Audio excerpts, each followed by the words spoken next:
इस उत्तर प्रदेश ने वो दौर भी देखा है जब अतीक अहमद, मुख्तार अंसारी जैसे माफियाओं को समाजवादी पार्टी और बहुजन समाज पार्टी जैसी पार्टियां चुनाव लड़वाती थी और उन्हें विधानसभा और लोकसभा तक पहुंचाती थी। मगर जैसे ही साल 2017 में योगी आदित्यनाथ ने सत्ता संभाली, उन्होंने उसी वक्त ये ऐलान कर दिया था कि सत्ता के संरक्षण में पल रहे गुंडे, माफिया, बदमाश वो या तो उत्तर प्रदेश छोड़ दें, नहीं तो उनके लिए दो ही जगह होंगी जहां कोई भी नहीं जाना चाहेगा। सत्ता के संरक्षण में पल रहे गुंडे, माफिया, अपराधी, लुटेरे, ये सब के सब मेहरबानी करके या तो उत्तर प्रदेश छोड़ करके चले जाएं, और अगर उत्तर प्रदेश में रहेंगे तो फिर उनके लिए दो जगह होंगी। मुझे लगता है उस जगह कोई भी नहीं जाना चाहेगा और उसके बारे में तय कर लें क्या होना है। सीएम योगी के इस ऐलान के बाद से ही गुंडे, बदमाशों और माफियाओं के खिलाफ जो ताबड़तोड़ कार्रवाई शुरू हुई, तो फिर उसके शिकंजे में मुख्तार अंसारी और अतीक अहमद जैसे माफिया भी आते गए, जिसका अंजाम ये हुआ कि दोनों माफिया सलाखों के पीछे हैं और बाहर उनकी अवैध संपत्तियों पर बुलडोजर चलवाया जा रहा है। उत्तर प्रदेश के लोगों के लिए माफियाओं के खिलाफ होता ये एक्शन एक नई बात थी, क्योंकि इससे पहले इन माफियाओं को सपा और बसपा जैसी पार्टियां टिकट देकर चुनाव लड़वाती थी। मुख्तार अंसारी को जहां बसपा ने टिकट देकर विधायक बनवाया, तो वहीं समाजवादी पार्टी ने अतीक अहमद जैसे माफिया को टिकट देकर सांसद बनवाया। यही वजह है कि शनिवार को जब राजोपाल के मुख्य गवाह उमेश पाल और उसके गनर की हत्या का मुद्दा उठा, तो तेवर में आए सीएम योगी आदित्यनाथ ने भरे सदन में अतीक अहमद के मुद्दे पर अखिलेश यादव को करारा जवाब दिया। जो ये अपराधी हैं, जो ये माफिया हैं, आखिर ये पाले किसके द्वारा गए हैं?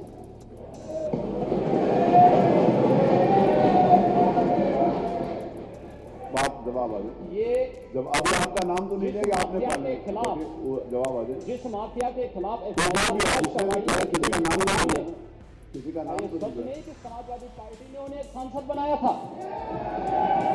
ये सच नहीं है। आप अपराधियों को पालेंगे, प्रदेश पार्टी किसी भी पार्टी का रहा हो, बताइए क्या अपराधी नहीं था? किस पार्टी का था? किस पार्टी का था? आप सारे अपराधियों को पालेंगे, उनको माल्यार्पण करेंगे और उसके बाद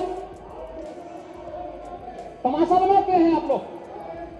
एक तरफ अपराधियों को प्रश्रय देंगे, उन्हें गले का हार बनाएंगे और दूसरी तरफ फिर दोषारोपण भी करेंगे। सीएम योगी ने जब अतीक अहमद के मुद्दे पर सपा को ललकारना शुरू किया, तो दूसरी तरफ विपक्ष में बैठे अखिलेश यादव भी लगातार चुनौती देने लगे कि जिस राजोपाल के मुद्दे पर बहस हुई वो किस पार्टी का था, और यहां तक कह दिया कि वो बसपा से आपकी दोस्ती है, इसलिए आप बीएसपी का नाम नहीं ले रहे। अखिलेश के इतना कहते ही एक बार फिर तेवर में आए सीएम योगी ने अतीक अहमद का जिक्र करते हुए कहा कि इसी सदन में कह रहा हूं कि इस माफिया को मिट्टी में मिला देंगे।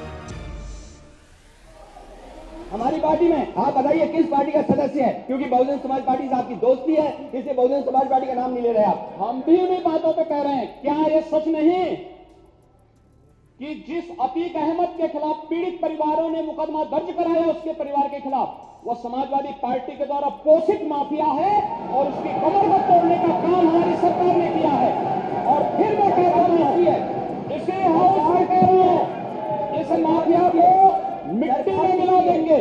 सरकार किसी है, सरकार किसी है, गफलत में हो, ये माफिया है, इनको मिट्टी में मिलाने का काम करेंगे। अपराधी आप क्या है? अपराधी दूर कर, अपराधी आप क्या है? ये चीजें नहीं हो सकती। अपराधी आप क्या है? नहीं सुनेंगे इनकी बात। ये तो आप जानते हैं, आपको बहाना चाहिए था।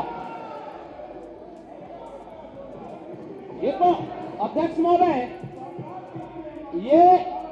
ये पेशेवर माफिया और अपराधियों के सरपरस्त हैं और ये लोग लगातार यही करते रहे हैं। इनके रग-रग में अपराध भरा हुआ है। अपराध के अलावा इन्होंने कुछ सीखा ही नहीं है।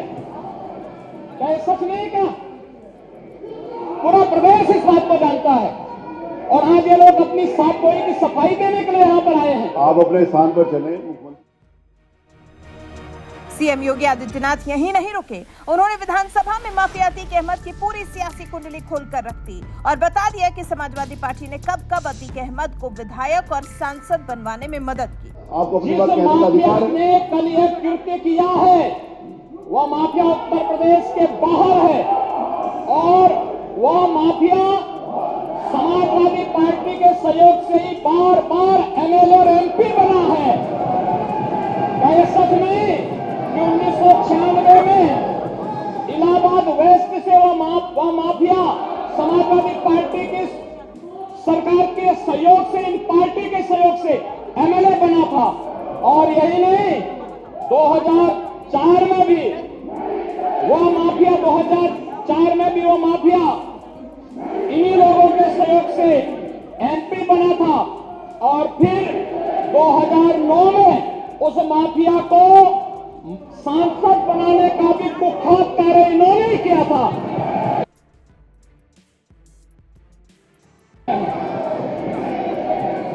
और मैं फिर इस बात पर कह रहा हूं कि माफिया कोई भी हो, सरकार की 0 टॉलरेंस की नीति है और उन माफियाओं के खिलाफ मिट्टी में मिलाने का काम उनको हमारी सरकार करेगी, पूरी मजबूती के साथ उनसे निपटने का कार्य करेगी। लेकिन चोरी और सीना चोरी दोनों नहीं चल सकता है। अब बात सुनिए, जो बात कह रहे हैं, अगर आप जो बात कही जा रही है उसको सुनिए। जिस उमेश पाल की हत्या को लेकर विधानसभा में योगी और अखिलेश के बीच में माहौल गरमाया है, वो उमेश पाल बसपा विधायक रहे राजूपाल की हत्या का मुख्य गवाह था। बताया जा रहा है कि कोर्ट से वापस आने के बाद अपने घर के पास जैसे ही उमेश पाल पहुंचे, वैसे ही बदमाशों ने पहले तो उनकी कार पर गोलियों से हमला कर दिया। फिर जब वो कार से निकलकर अपने घर की ओर भागे तो उनके पीछे बम से भी हमला किया, जिसके बाद उन्हें अस्पताल में भर्ती कराया गया, जहां उमेश पाल और उनके एक गनर की मौत हो गई। इस वारदात की सीसीटीवी फुटेज फिर सामने आई है, जिसमें आप देख सकते हैं कि कितने खौफनाक तरीके से उमेश पाल की हत्या की गई।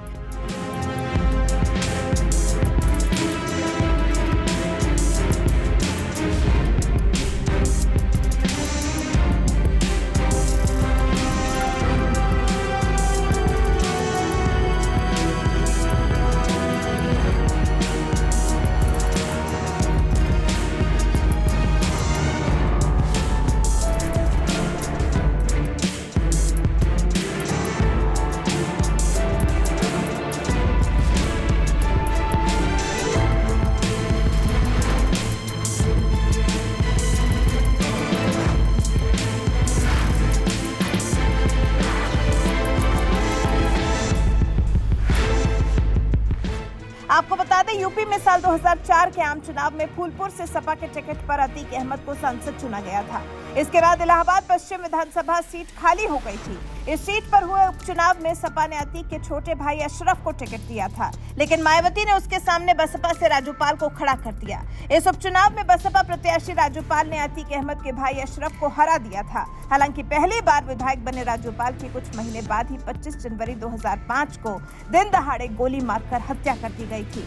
इस हत्याकांड में देवीपाल और संदीप यादव की भी मौत हुई थी, जबकि 2 लोग गंभीर रूप से घायल हुए थे। इस हत्याकांड में सीधे तौर पर सांसद अतीक अहमद और उनके भाई अशरफ का नाम सामने आया था और उमेश पाल इस हत्याकांड के मुख्य गवाह थे, जिनकी शुक्रवार को हत्या कर दी गई। इसी वारदात के बाद सीएम योगी ने भरे सदन में ललकार कर कहा कि इसी सदन में कह रहा हूं कि इस माफिया को मिट्टी में मिला देंगे। बहरहाल, योगी और अखिलेश के बीच अतीक अहमद को लेकर विधानसभा में हुई इस भिड़ंत पर आपका क्या कुछ कहना है? अपनी राय हमें कमेंट कर जरूर बताएं।